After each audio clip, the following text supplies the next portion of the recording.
Hello everyone, welcome back to my channel. আজকে ABTA test paper থেকে physical সায়েন্সের উপর কিছু প্রশ্ন তো তোমার সাথে আলোচনা করছি, তো তোমরা সেগুলো দেখে নাও। প্রথম এটা হচ্ছে পেজ নাম্বার 219-20, ঠিক আছে। সারা পৃথিবী জুড়ে উষ্ণতার ক্রমবর্ধমান অবস্থাকে কি বলে? এটাকে বলা হয়, এই যে ঘটনাটা ঘটছে সারা পৃথিবী জুড়ে উষ্ণতার বৃদ্ধি ধীরে ধীরে বাড়ছে, এটাকে বলা হচ্ছে বিশ্ব উষ্ণায়ন বা গ্লোবাল ওয়ার্মিং। ওকে, নেক্সট, জীবাশ্ম জ্বালানিতে কোন ধরনের শক্তি সঞ্চিত থাকে? রাসায়নিক শক্তি সঞ্চিত থাকে। জীবাশ্ম জ্বালানির মধ্যে কোনগুলো পড়ে? কয়লা পড়ে, পেট্রোল পড়ে, ডিজেল পড়ে, এগুলো হচ্ছে জীবাশ্ম জ্বালানির উদাহরণ। নেক্সট হচ্ছে সৌরকোষে শক্তি রূপান্তর কি? অর্থাৎ সৌরকোষে কোন শক্তিতে রূপান্তরিত হয়? সৌরকোষে সৌরশক্তি থেকে বিদ্যুৎ শক্তি বা তড়িৎ শক্তিতে রূপান্তরিত হয়। 2-3 হচ্ছে 27 ডিগ্রি সেলসিয়াস উষ্ণতার পরম স্কেলে কত হবে?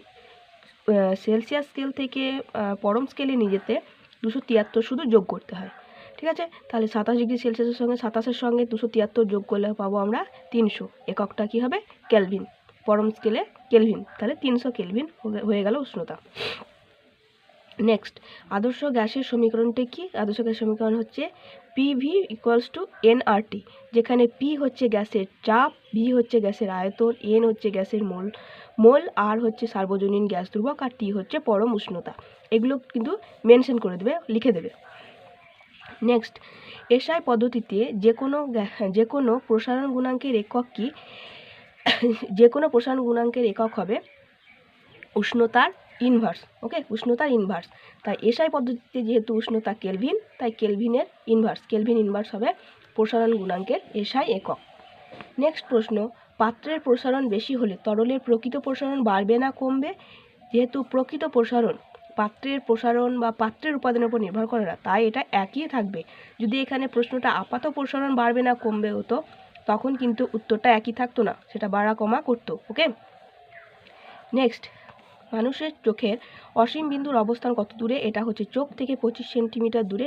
নিকট বিন্দুর অবস্থান হচ্ছে 25 সেন্টিমিটার দূরে, আর দূরবিন্দুর অবস্থান হচ্ছে অসীমে। নেক্সট, দৃশ্যমান আলোর তরঙ্গ দৈর্ঘ্য কত? দৃশ্যমান আলোর তরঙ্গ দৈর্ঘ্য হচ্ছে 4000 অ্যাংস্ট্রম থেকে 8000 অ্যাংস্ট্রম। নেক্সট, পরিবাহিতার এসআই একক কি?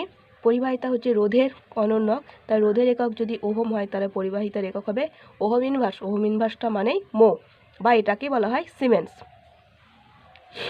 নেক্সট, ডায়নামোতে কোন ধরনের শক্তি তড়িৎ শক্তিতে রূপান্তরিত হয়? ডায়নামোতে যান্ত্রিক শক্তি তড়িৎ শক্তিতে রূপান্তরিত হয়। নেক্সট, নিউক্লিয়াস গঠনের সময় যে ভর ত্রুটি হয় তা কোন শক্তিতে রূপান্তরিত হয়? এটা নিউক্লিয় বন্ধন শক্তিতে রূপান্তরিত হয়। যে মাস ডিফেক্টটা হয় বা ভর ত্রুটি হয়, সেটা নিউক্লিয় বন্ধন শক্তি বা বাইন্ডিং এনার্জিতে রূপান্তরিত হয়। এই এনার্জিটাই কী করে? প্রোটন নিউট্রনগুলোকে নিউক্লিয়াসের মধ্যে ধরে রাখতে সাহায্য করে। নেক্সট, আলফা ও বিটা কণার মধ্যে কোনটির ভর বেশি? অবশ্যই আলফা কণার ভর সবচেয়ে বেশি, ঠিক আছে, বিটা কণার চাইতে। এটা হচ্ছে 2-12, 10-এর পরে 12, 11টা ছক আছে, পরে করাবো। ক্যাথোডে আকৃষ্ট হয় কোন আয়ন? ক্যাথোডে আকৃষ্ট হয় ক্যাটায়ন, আর অ্যানোডে আকৃষ্ট হয় অ্যানায়ন। তো আজকে এই কয়েকটা প্রশ্ন তো তোমাদের সাথে আলোচনা করলাম। দেখা হবে নেক্সট ক্লাসে, ততক্ষণের জন্য তোমরা ভালো থেকো, সুস্থ থেকো। Thanks for watching.